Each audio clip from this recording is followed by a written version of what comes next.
मनुष्य का मन बहुत ही चंचल होता है और इसलिए मन में कई तरह के विचार उत्पन्न होते हैं। क्षण भर में ही व्यक्ति का मन कई चीजों को सोचने लगता है। इसलिए तो कहा जाता है कि मन को काबू करना आसान नहीं, मन में विचारों का आना गलत नहीं है कि लेकिन मुश्किल तब हो जाती है या विचार ऐसी परिस्थिति में गलत होते हैं जब मन में अश्लील विचार आते हैं।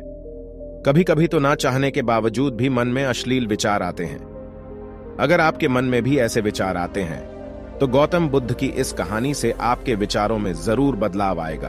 बुद्ध अपने भिक्षुओं को उपदेश देने के साथ ही उन्हें भिक्षाटन के लिए भेजते थे। एक बार उन्होंने अपने भिक्षु भरत को भिक्षा लेने के लिए एक श्राविका के घर भेजा। भरत पूरे रास्ते मन में यह सोचते हुए श्राविका के पास गया कि आखिर आज भिक्षा में क्या भोजन खाने को मिलेगा, क्योंकि भरत चंद्रुवंश के राजकुमार थे और बुद्ध के सानिध्य भिक्षु के रूप में दीक्षित हुए थे। हमेशा भरत को महल में खाने के लिए स्वादिष्ट पकवान मिलते थे, लेकिन आज भिक्षा के रूप में उसे जो भी मिलेगा संतुष्ट होना पड़ेगा। श्राविका के घर पहुंचकर भरत ने भिक्षा मांगी। श्राविका ने भरत को बैठने के लिए कहा और भोजन लाने के लिए घर के भीतर चली गई। इधर भरत फिर से अपने प्रिय भोजन के बारे में सोचने लगे और जैसे ही श्राविका भोजन लेकर आई तो भरत अचंभित रह गए। भरत ने देखा कि श्राविका ने उनके लिए उनके पसंदीदा पकवान परोसे हैं और अपने प्रिय भोजन को देखकर वह खुश हो गए। भोजन ग्रहण करते हुए भी भरत सोच रहे थे कि महल में तो उन्हें भोजन के बाद विश्राम करने की आदत है, लेकिन आज उन्हें भोजन के बाद वापस तेज धूप में चलकर आश्रम जाना होगा। लेकिन भोजन के बाद श्राविका ने भरत को कुछ समय के लिए विश्राम करने का आग्रह किया। भरत फिर से खुश हुए कि आखिर आज उनके मन की सारी इच्छाएं कैसी पूरी हो रही हैं। इसके बाद भरत कुछ देर विश्राम करने लगे, लेकिन विश्राम करते हुए भी लेटे लेटे वह सोचने लगे कि आज तो मुझे भोजन के बाद विश्राम करने को मिल गया, लेकिन ऐसा रोज रोज नहीं होगा।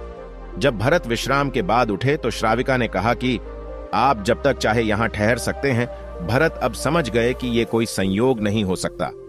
उन्होंने श्राविका से कहा कि मुझे क्षमा कीजिए, क्या आप मेरा मन पियाच सकती हैं? श्राविका ने हां में उत्तर दिया और कहा कि हां, मैं मन पढ़ सकती हूं। शुरू में यह कठिन था, लेकिन फिर मैंने स्वयं के मन विचारों को देखना शुरू किया। पहले मेरे विचारों की संख्या अनगिनत हुआ करती थी।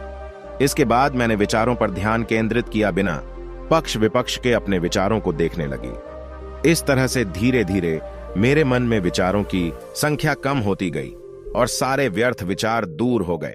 इसके बाद से ही मैं दूसरों के मन में चल रहे विचार को PRH लेती हूं। हालांकि श्राविका की बात सुनकर भरत घबरा गए। इसके बाद भरत ने श्राविका से आज्ञा ली और आश्रम के लिए निकल पड़ी। रास्ते में भी भरत फिर से मन में आए विचारों का स्मरण करने लगे कि श्राविका के बारे में उसके मन में अश्लील विचार भी आए थे। श्राविका ने उसे भी जान लिया होगा, वह मेरे बारे में क्या सोचती होगी। भरत खुद को लज्जित महसूस कर रहे थे। भरत ने आश्रम पहुंचकर गौतम बुद्ध से कहा कि अब मैं कभी भिक्षाटन के लिए नहीं जाऊंगा। बुद्ध ने भरत को पास बुलाया और कहा कि क्या हुआ है, तुम मुझे सारी व्यथा बताओ।